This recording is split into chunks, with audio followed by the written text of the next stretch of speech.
Welcome to Family Basics 101. I'm Dr. Bruce McClure, the local minister at the Prince George's Church of Christ, and we're located at 7800 Central Avenue in Landover, Maryland. This week, we're dealing with topics that are very simple, entitled Moving Forward Beyond. Yesterday, we focused on moving forward beyond grief, and today we will talk about moving forward beyond health problems. Moving forward beyond health problems.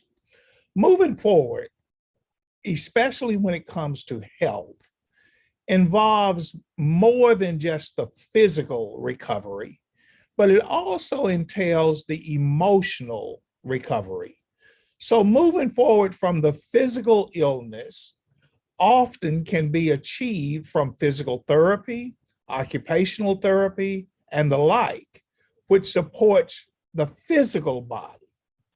But moving forward from the internal, invisible impact of sickness and illness is frequently overlooked and is more complex to measure or to predict.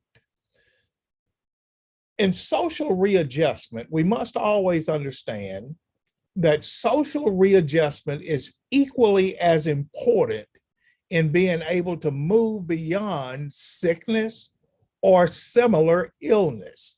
The social, the emotional, the spiritual, the intangible component.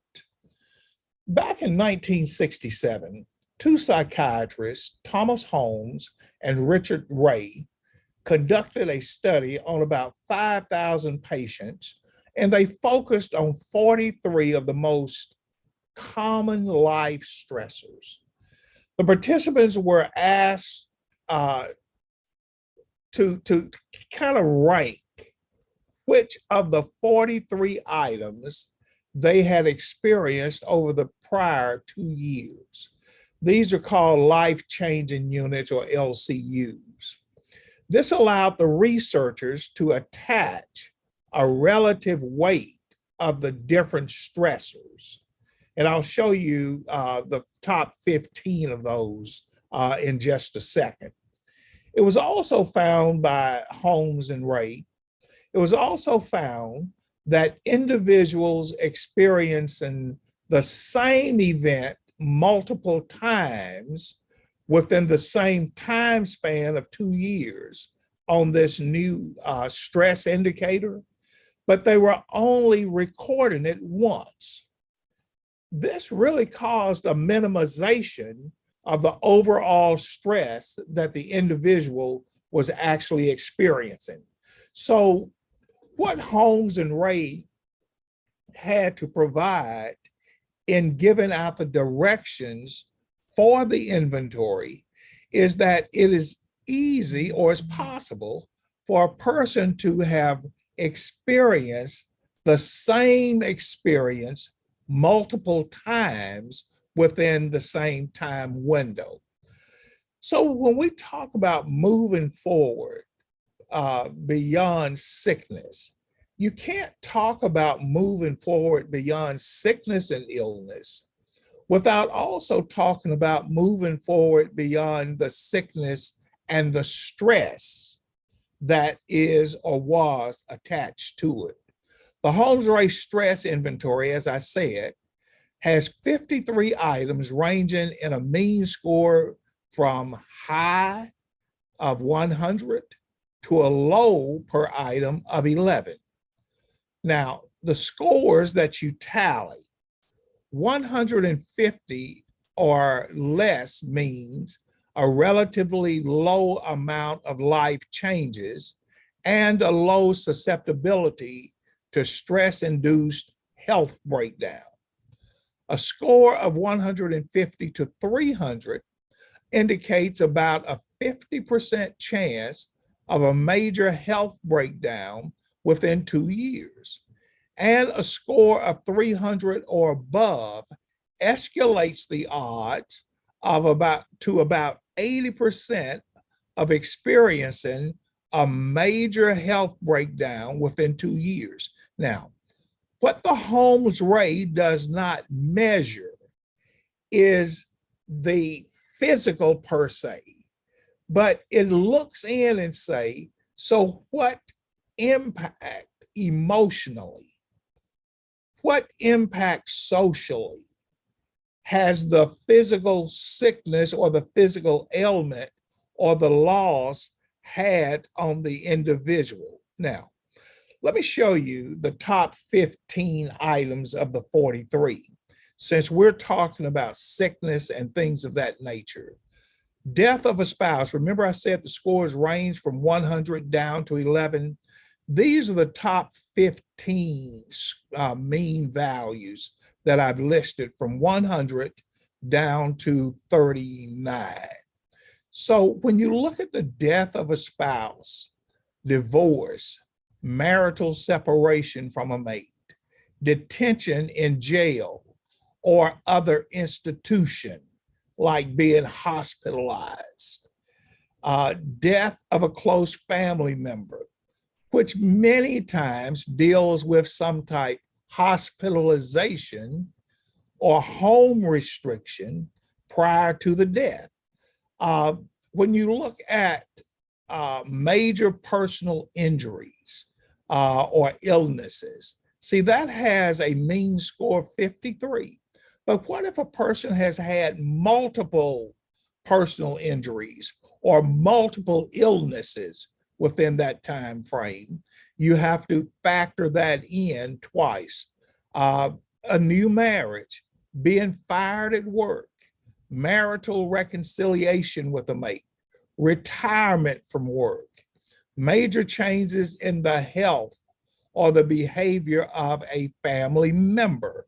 What this points up is the impact of health changes in others will impact the stress level in you or me. When we look at pregnancy, that deals with health matters, sexual difficulties. Normally this is equated with, let's say, trying to get pregnant, or let's say as people age, sexual complications that can be male or female, gaining new family members. Well, when we look at birth, we also equate that with some type medical connection, not just the physical birth, major business readjustments. So you total those scores and you come up with a inventory value. But if you just look at the number of illness related, hospitalizations, deaths, injuries, or illness, those scores can significantly contribute to the end score, and it can complicate an individual's attempt to move forward in life. And so many times we overlook the stress factor and we'll say, well, you know, my family member is physically recovering, or I have physically recovered from an illness. But we fail to look at what stress impact, what mental, emotional impact did those same illnesses have upon us. I wanted to show you a Bible illustration of why I think this is important to understand. Because Jesus understood what was important, but he also understood to move forward beyond illness, what was important. Here's a story of Jesus himself in the Gospel of Mark, chapter 1, beginning at verse number 39. Jesus is preaching in the synagogues throughout all of Galilee, and he's casting out demons. Now, a leper comes to him. That's a physical problem. And the leper was imploring him, kneeling down to him and saying to him, if you are willing, you can make me clean. In other words, you can get you can help me get rid of the physical problem of leprosy. Then Jesus, being moved with compassion, stretched out his hand and touched him and said, I'm willing, be clean. See how simple that was? You're clean. You're no longer physically sick. But Jesus understood there was another major component that this same leper had been struggling with as long as he had struggled with leprosy. They ran contemporaneously with each other. Jesus understood you cannot say that you've had leprosy all this time and it has not caused some internal stressors to elevate inside of you. So what does Jesus say? I am willing to physically cleanse you. As soon as he had spoken, immediately the leprosy left him and he was cleansed. And he strictly warned him and sent him away at once and said, go about your regular business. No. Jesus sent him away immediately and said to him, see that you say nothing to anyone, but go your way, show yourself to the priest. There's more to this than just the physical component. Show yourself to the priest and offer for your cleansing those things which Moses commanded as a testimony to them. See, he said there's an emotional side to this, because as long as you've had leprosy, you could not go before the priest. As long as you had leprosy, you could not go and personally offer your sacrifices, because everything that you come in contact with was unclean.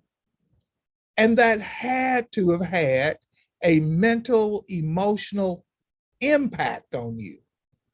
So yes, I've touched you and the physical piece is done. But in order for you to truly move forward beyond your sickness, this is what you're supposed to do. I don't know if the leper understood that. Look at this. However, he went out and began to proclaim it freely and to spread the matter. He did the opposite of what Jesus told him to do, because he probably did not quite understand that running contemporaneously with his physical ailment, how stressed out and how emotionally unbalanced he had really become, how spiritually separated he had really become. Jesus said to completely move forward, he got the leprosy cleaned away, and Jesus strictly warned him and sent him away at once and said, see that you say nothing to anyone, but go your way, show yourself to the priest, and offer for your cleansing those things which Moses commanded as a testimony. However, he went out and began to proclaim it freely and to spread the matter so that Jesus could no longer openly enter the city. So many times we miss total healing because we misunderstand what total healing really encompasses. Let me encourage you to come back to class again on Thursday. In the meantime, join us for midweek Bible study tomorrow night. We have from 7 until 7:30 just a devotional song time.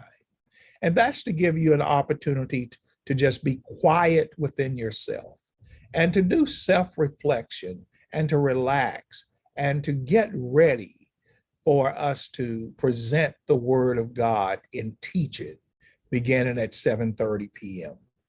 I look forward to seeing you tomorrow night at 7 o'clock for the devotion, 7:30 for our Bible study, and certainly Thursday at noon for Family Basics 101. Don't be late and don't skip class.